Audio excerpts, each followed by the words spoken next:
Beautiful people, it's your girl Pink Hippie Heather, and yeah, I've been gone for a while, and I know that, and I'm really sorry, guys. I have hit a wall in my life, and me and my boyfriend separated. We broke up, and he basically walked out after me begging him for, I guess, 8 or 9 months to pack his stuff and get out of my house. Now, we went through a year. I helped him stop drinking. I helped him, I was trying to help him better his life. And I moved him into my house. He was only supposed to bring a third of the stuff that he brought. Well, we had to rent a U-Haul. We had to have somebody help move his stuff. And, I'm trying to get him to downsize some stuff. And, just the thought of him having to downsize anything just made him freak out. And he literally didn't get anything. He literally just stood around, looking at stuff. And I have a 4-year-old daughter who was with my mom at the time. And it was like 1 o'clock. And we'd been, doing this all day. And he had only gotten like maybe 5 things in the truck at all after doing this for like 10 hours. Anytime I tried to do anything, I mean anything, he would cost me the entire day a lot of money and ruin anything that I had planned to do. It was a year of straight madness. I finally that day was just like, dude, just come on, and the friend that we had helping us just started throwing everything on the truck because, he wasn't doing anything. His friend basically did it all for him. And then when we got to my house, he was supposed to be organizing stuff in the closet, and he didn't. He just threw stuff on top of all of mine and my daughter's things. So a month later, when I'm going in my closet, I find that he has destroyed shoes, the shoe rack. He just threw the stuff on there. A lot of stuff got tore up and broke. I'm talking stuff that I can't replace. A bag that was given to me when I was just a little kid, and it was one of those old alligator bags that snapped, and it had like fringe, like tassels. It was my favorite purse. It was given to me by my nanny, and I had that my whole life. And he ruined it. Absolutely ruined it by throwing his nasty stuff on it, ripped the string off. He also had a bunch of food in his bags, and mice got into my closet. There's mice turds everywhere. Mice have gotten into everything because he put food in there. So he was supposed to help me clean that closet out. He tells me that it's full and puts a bunch of stuff up against the door. I later on open the door and find that there's enough room that we could have put everything that I wanted to in there. He just got tired of doing it and wanted to stop. I was trying to get him to organize his clothes and put them in a drawer one time, and the dude just shoved them all in the drawer. Didn't even try to fold them or anything, just threw them in there. And mice made a home in that. Got in my drawers, started tearing up my drawers. And I'm going to tell you, I didn't have any of these problems till he moved in. Didn't have a mice problem. Didn't have anything like that. I mean, yeah, we all have mice because we live in the country. But not to the point where I can't even put nothing down without 100 mice getting into it. It's clutter. It's so much clutter. And this dude didn't unpack the stuff that he needed to. He unpacked a bunch of useless junk that has been in my way. There's a lot of kitchen appliances and stuff. A lot of cups and plates that we just don't need. He also took half of them outside and left them outside to feed the cats because he didn't want to bring one in and wash it. So I had to pick up about 15 bowls the other day outside that he just left out there. And I threw them away because who wants to eat out of a bowl that's been sitting outside for months, Just threw them away. It's too much clutter. Too much clutter, I have OCD. A person that has OCD and has a small home and likes their house a certain way cannot deal with a man that comes in and destroys everything. I couldn't. And that wasn't even where it stopped. You know, my refrigerator started messing up. It just needed some coolant. And I tried to clean out another refrigerator to put in my house. And it was full of maggots. And I spent a whole day trying to clean it out, only for my arm to hurt and not be able to do anything. And I asked him to clean out the other one. Make sure it's all cleaned out, because when I get, you know, the stimulus check, this was last year. So I'm like, when I get my stimulus check, I'm going to put coolant in it, you know. This is a refrigerator I've wanted my whole life, you know. I just need to put coolant in it. So please clean it out, because my arm, I have overuse disorder, and it's where your arm just does too much and you can't move it. It hurts, and it's a common thing with amputees. And my arm, I could barely move it for a week. This man tells me he cleaned out the refrigerator. Tells me he did. We had a burn barrel. All he had to do was take the stuff to the burn barrel. He did not. He did not. And it's wedged in the wall. You can't just like pull it out. It's wedged in the wall. So if we pull it, all those maggots are going to fall in my floor. I've been asking him since August to do something. Do something with it. I'm an amputee. What am I supposed to do? You know, and he does nothing. He says he asked his family, and none of them want to help him. You know, I wanted him to leave because I couldn't handle it. What really was the last straw was in the wintertime. He was running my electric bill up, and I couldn't figure out how. You know, I was like, why is my electric bill this high? It's never been this high. Before my friend Randall, he was my neighbor, and he was killed last year, right around the time, right before I started dating Robbie. And if I wouldn't have just lost my neighbor and my best friend, I wouldn't have been vulnerable, and I wouldn't have even gotten myself in this situation in the first place. But I have a cat hair on my lip. But I was very vulnerable. I just lost my best friend, like I said. My best friend helped me do everything. He was an older gentleman who was a Christian man. He lost his wife 6 years prior to meeting me, and he just stayed to himself. He was really depressed.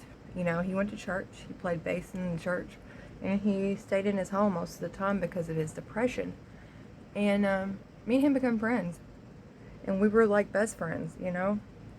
He had feelings for me, but I was a lot younger than him, and I just wanted to be his friend. But he died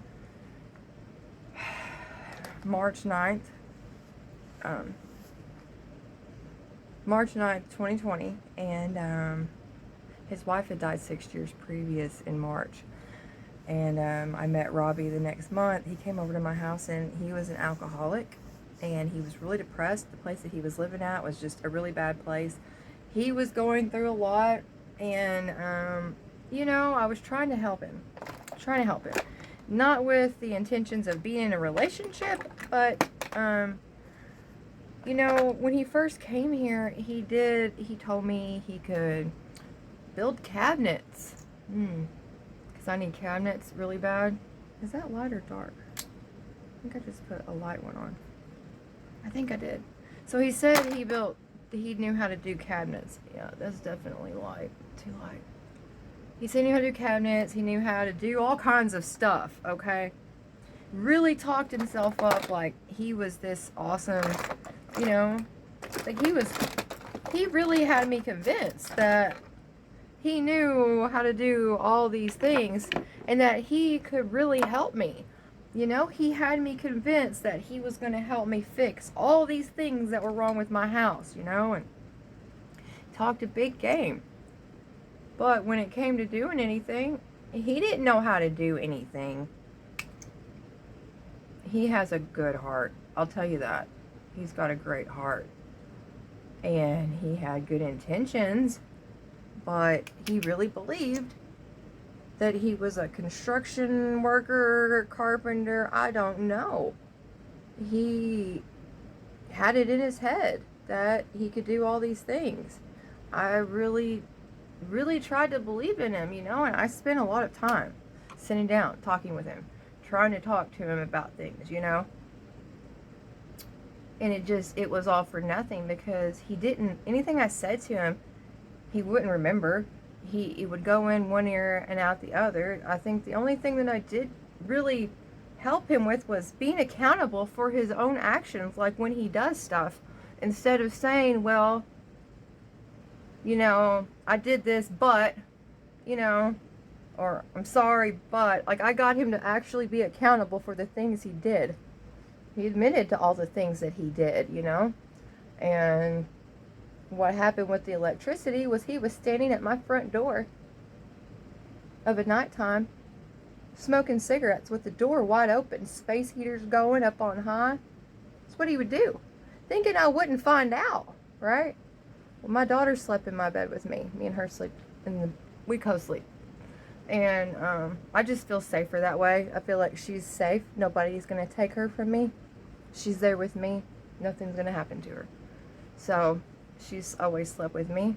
He slept on the couch.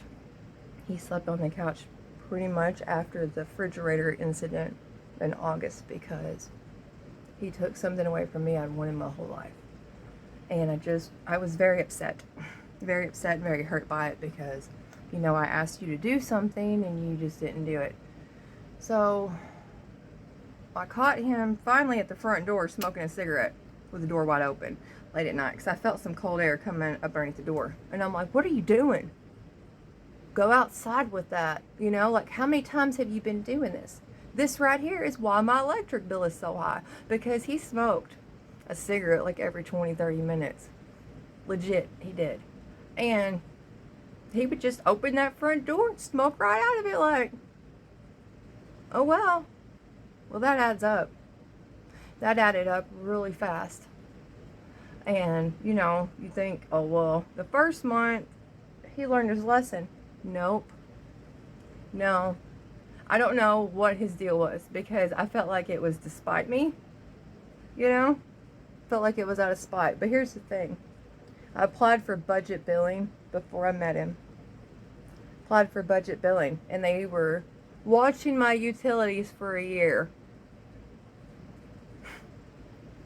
to estimate what it would be. And see, I'd been doing really good. I had my electric bill down really low. Really low. Even in the wintertime, I was doing really good. And I was, you know, trying to keep it down because I knew that they were watching me. And I'd already lived here for 2 years at that time. And I knew what it needed to be, what needed to happen, yada yada. And I knew it would be pretty low because of how well I'd been keeping it. But he moved in. And I mean, you know it's going to go up a little bit, right? My electric bill is like $400, $500, $600, $700, you know, and I'm having to have West Kentucky Allied, which is a place that does electricity help. I'm having to have them help me, you know, and I'm like telling them, you can't do this, you know, this is not something that is okay. You know, I'm trying to get this budget billing, you know, I've been here this whole time, like what you're doing is not okay. So saying that to him, you would think, okay, this dude's going to learn his lesson. No, he did not. He did this to me for 7 months. Like 7 months. I cannot lie to you. I'm telling you the truth. And 7 months. 7 months he ran up my electric bill. You know, he was in the living room with 2 space heaters on him. 2. And he would have the audacity to just get up and smoke a cigarette at my door. Even though I begged him not to. Even though we argued. Even though I told him I would throw him out the next time I caught him doing it. He kept doing it. He kept doing it behind my back. And I kept catching him. I'd get up in the middle of the night because I'd feel a draft under my door, or I would smell cigarette smoke in my sleep. I'd wake up. I'd wake up out of a dead sleep and I'd be like, dude, what is wrong with you? Why are you doing this? Like, what is the problem? Like, why do you hate me so much that you're trying to ruin my life? It wasn't just that either. Like, it was always something. Something. Always something. He drew with a pen on my gray Victoria's Secret bag, and I can't get the pin mark off of it. Cannot get it off of it. I've tried everything. I mean everything. I can't get it off. That was my favorite bag. I can't even carry it because it looks like my child drew on it. And my child would not do that. He says it was an accident. Well, who grabs somebody's purse and sits it on their lap with a pen open in their lap? Who does stuff like that? I mean, so I get to the point where I'm like, don't even touch my stuff, you know? Don't touch the heater. Don't touch the air. Don't touch nothing, you know? Well, I wanted him to leave. And he told me that nobody would let him stay, blah, blah, blah. That, you know, he talked to his dad, and his dad was like, well, I'm sorry, bud. Basically, that they just didn't care, you know? So I'm like, I can't take this no more. You've got to do something. You know, you're killing me. Like, mind you, I do love him. I do care about him. You don't spend all this time and try to help somebody, and he's had a very hard life. The life that he was dealt was not great, but the dude has done stuff to himself. He has drank. He has done more LSD than anybody should ever do, and that stuff has consequences on your brain. When I tell him something, he does the exact opposite. When I ask him for help, he is no help. You know, and he overdoes things, and he does them the wrong way. I was constantly having to fix things that he has messed up. So my air starts messing up. It's one of the hottest days, and I'm sick. I'm sick, and it's not coming on. It is super hot. I can't handle the heat. I have chronic bronchitis, and I have a touch of asthma because when it's really humid, I can't breathe. I can't. I have an inhaler, but so it's really hot, and I call my grandpa, and he's like, okay, well, it's not cooling, just don't turn it on, because you could tear up the compressor. Wait till we get the guy to come out, you know, and look at it. You know, do not turn that on, because if it's out of coolant, it could mess it up. Now, he tells me this, and I then relay this message to Robbie. I'm like, okay, what we were supposed to do was watch it and make sure that it was cooling off, because I wanted to see if it had coolant or not. And I was sick. I started taking this medicine for something, and it makes me really weak and sick. And I had been trying to lay down that whole day because I was not feeling good. And I mean, I just went to lay down, and I talked to him, and I explained to him, I'm like, just leave this on for like a few minutes, watch it, and if it doesn't go off of 80, you're going to have to turn it off, because it's going to just try to keep running. And if we don't turn it off after that, it could tear up the compressor, right? So he's like, okay, I understand. Says he understands, right? So I'm in my room, and I'm laying there, and it's not getting any cooler. It's hot. And I sent him a message, and I'm like, you're going to have to turn that air off, because I don't think it's going to go off. And I'm like, is it even cooling? He does not respond. So I'm like, okay. So I get up. I go in there. He's taking a hot shower. A hot shower. And see, the bathroom, it just makes this massive amount of steam because of the shower head. And I mean, I need to get a new one. But he's taking a hot, steamy shower. The whole living room is steamed up from where he's taking the shower. And I turn the air off. Mind you, it's not even his day to take a shower, because we only have one. We're down to one shower right now. Down to one shower, and there's 3 people, and my neighbors are on the same water line as me, and it's just, we have to do things a certain way. Not his shower day, it's my daughter's shower day. So he's taking a shower while I'm trying to take a nap, her trying to take a nap. He doesn't clean the tub out right. Just leaves more work for me, you know? A one-armed person with a daughter is having to do all this other stuff that I wouldn't have to do if he wasn't here or if he could help. So I sent him a message, and I'm like, you know, you were supposed to be watching that air. Thanks for not doing that. Obviously, I need to do stuff. I said, obviously, I need to do everything myself just to make sure it gets done right. And I said, you know what? Never effing mind. I got it. You know, I always got it. I got this. And I'm like, you know, whatever. I go to lay down. Like, forget this. I'm tired. The message literally said for him to turn the air off, that I needed him to turn it off, right? Said turn it off. I explained to him earlier why it needed to be off, you know, yada, yada, yada. I'm asleep. I'm feeling hot, extremely hot, and I sit up, put my hand over because my vent's right down there. There's hot air blowing out. This dude has turned my air back on. He's turned it back on, and it's blowing hot air everywhere. And I go in there, I'm livid. I'm like, dude, what are you trying to do to me? Like, I'm in tears. I'm like, why is it everything I say to you, you have to go against me? This is my home. This is everything that I have worked my whole life for. While you were couch surfing and drinking and doing all these drugs, I was working, trying to get my life on track, taking care of my daughter, doing the right things, and then you move in my house and straight up just destroy everything. Just destroy everything. Like, anything I try to do, you destroy it. You're just... So, he says, well, I thought that's what you wanted me to do. There's no possible way, if he read that message, that he could have even thought that's what I wanted him to do. Nobody in their right mind would have ever thought that that's what I needed them to do if you would have read the message. It was clearly stating that I needed him to turn it off, that he was supposed to be watching that, and he didn't do that, and it's a good thing that I didn't go to sleep, yada, yada, yada, and then he turned it back on. Who does stuff like that? I mean, you honestly start to believe he's doing it on purpose, right? I mean, after a year and every day, there's not a day that has went by that he has not done something that caused the whole world to just explode. Every day, and he's costed me thousands, and it's like, if you're not doing this on purpose, then what? And I mean, so his family, let me just say this. I finally got enough. I had enough, and I wrote on my Facebook wall one day, I cannot take this. I can't. I've had enough. And I was about to snap. I was breaking down because this is my home. This is my life. This is everything, He's asked his family for help, and they don't care. They don't care. They don't care, And I'm like, well, what am I supposed to do here, So I wrote on Facebook. Probably not the best thing to do. No, probably not.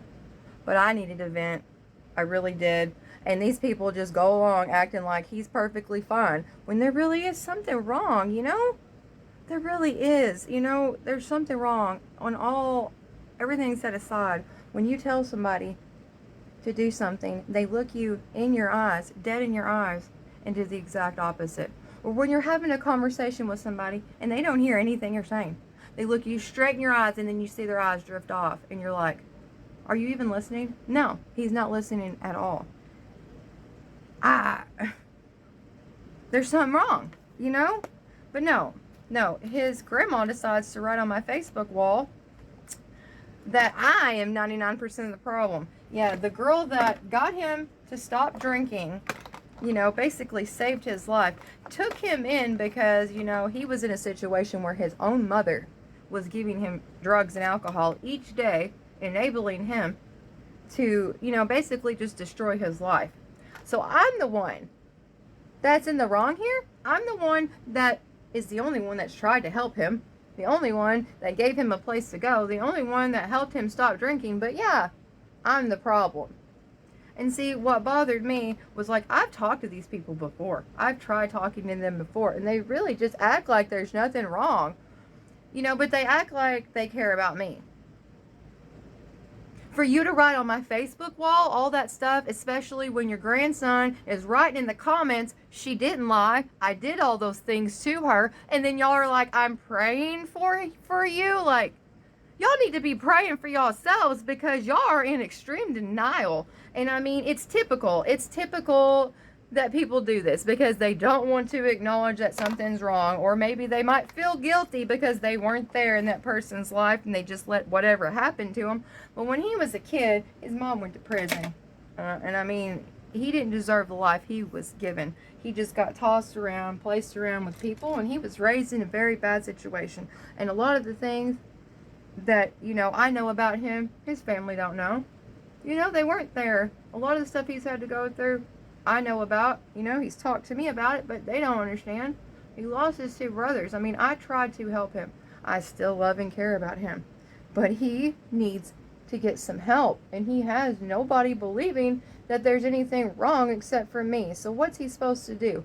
And his family acting the way that they did was basically the kiss of death to our relationship. Because when I realized what two-faced people they really were, like, I just realized, oh my God, I don't want to be a part of this. You know, my family, they helped us. My family, if I was being mean or just overly angry at Robbie, my family would be like, Heather, you need to chill out. You don't need to be getting so angry. And it's like, I have OCD. I have been in abusive relationships. I have been put through the worst types of situations, and I've been hurt really bad. Me being a woman that has suffered from battered women syndrome, PTSD, agoraphobia, severe depression. I mean, I lost my arm. Okay? I've been through nothing but hell in most of my life, and I fought back. I didn't lay down and let everybody else do for me. I did it myself. And because of that, I'm a stronger person. My family has always made me take accountability for what I do wrong. They don't just let me slide by life. That's why I am such a strong person now, because they didn't just let me get away with things. If I did something wrong, I had to pay for it. So, when a person tells you, no, I did all these things to her, this is what really happened, and you are like, oh no, she's 99% of the problem, and you didn't do nothing wrong, y'all are the problem. Okay? Seriously. And I feel really bad for him. I do, because no support there. None. Complete denial. How's he ever going to get any better, you know? So, now I'm faced with a $380 monthly budget bill and electric bill that I have to pay because he decided to walk out after I sat him down and told him, I don't know what to do, but I can't handle this relationship anymore, and you have dug a hole and put me in it with this $380 because I only get $781 a month. I have my house payment, my lot rent, I have my car insurance, I have the phone, I have the cable, I have a daughter I have to feed. And now you want to add a $380 electric bill, and I'm having a hard time getting out of budget billing. I don't know how to get out of it. And he walks out after me telling him that I need him to help me for this next year. Like, you know, whether we get along or not, we're kind of stuck together because of what happened. And he walked out. He walked out. And he walked out leaving all of his stuff here for me to pack up for him. Oh yeah, he didn't pack up none of it. The whole 6 months that I've been yelling at him to pack his stuff and get out, he has been sitting on his butt playing video games. He was supposed to come here and help me do all this stuff. And anything that he was supposed to help me with, he just made harder. I'm having to deal with broken pieces in my dishwasher now. All my space heaters, except for one, the ones that were in my room, are tore up, and one caught the wall on fire, and one caught a surge protector on fire because he failed to tell me that he messed them up, and it could have cost me my entire home the other day. I'm having to pack up all of this man's stuff, and I guess take it to him because his family, I mean, I asked him, like, what's going to happen? What are you going to do? You know, I've been asking you to do this. Well, they all work. Yeah, dude, that's why you were supposed to pack your stuff before you left. What kind of person moves in on a girl with one arm and then, does all this horrible stuff to her, whether he meant to or not? He still did it, y'all. He still did it. Whether he meant to or not, he still did it. Whether he's got a great heart or not. If you love somebody, you don't treat them like that. If you love somebody, you don't move in on them and their daughter and cost them everything that they've been trying their whole lives to get. You just don't do that. He can always just go couch surf. I don't have that option. I'm a mother. This house was for my daughter, and he's tore it up. Legit. It's going to take me forever to get my house back in order. And that's if I can ever get his stuff out of my house, because he's not trying. Not trying to get it out, not trying to come over here and pack it or nothing. So, that's where I've been. That's what I've been doing. I'm going to record another video here in a little bit of when I went to TJ Maxx last Friday, and we went to the mall. I went shopping with my sister, my mom, and my nanny, and we all went and had a girls' day, and that was a lot of fun, and I bought a lot of cool stuff. Well, no, I didn't buy a whole lot of stuff, but I did record a lot of stuff. I got a few cool things, and you know. So I'm sorry this video was so long. I haven't even finished my makeup completely yet, but I'm probably going to go ahead and end it now. So you know, I just wanted y'all to know what's going on. And I want y'all to know, like, that I'm still here. There might be a shift in some things. There might be some changes here and there, but I'm still here. And I'm going to start recording more. I've got a lot of stuff coming. But yeah, I'm gonna end this here because I'm done talking about this situation. This will be the last time I talk about him, probably, other than if I'm just saying, you know, I gotta get all this stuff out of here, you know, different things like that. I'm gonna stop this video here so y'all know what's going on, and this is just me telling y'all. Also, I'm gonna leave a link up, if you can. My best friend, Amanda is her name, Amanda June. She is somebody that has a huge piece of my heart. Me and her have never actually met in real life, but she's been my best friend on Facebook for many years now. I don't even know how many years. Well, our kids are about to be 5, so maybe 5, 6 years. We talk daily, you know, video chat daily. This is my girl crush, and you know, I'm her girl crush. So we're like this, and she beat leukemia once. Okay, she beat leukemia once. And she has breast cancer right now. She had a GoFundMe, or she has a GoFundMe now. She had a fundraiser on Facebook, and for some reason she got blocked on Facebook, got banned on Facebook for something stupid. So she can't share the fundraiser, so she started a GoFundMe. And I'm just gonna leave the link. If you can share it, that would be great. If you could donate, that would be even better. I mean, if you could just share it, let's get it out there, because she needs a lot of help with some stuff that's going on. I mean, she needs medical supplies for aftercare, you know. She's also, her fiance Mike is amazing.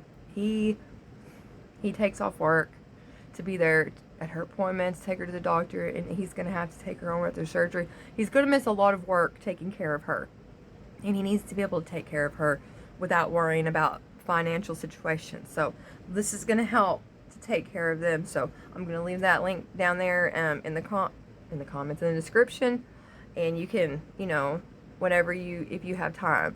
And so I'm going to end this video here, and when I start the next video, I'll be looking like this, and we're done talking about the Robbie situation.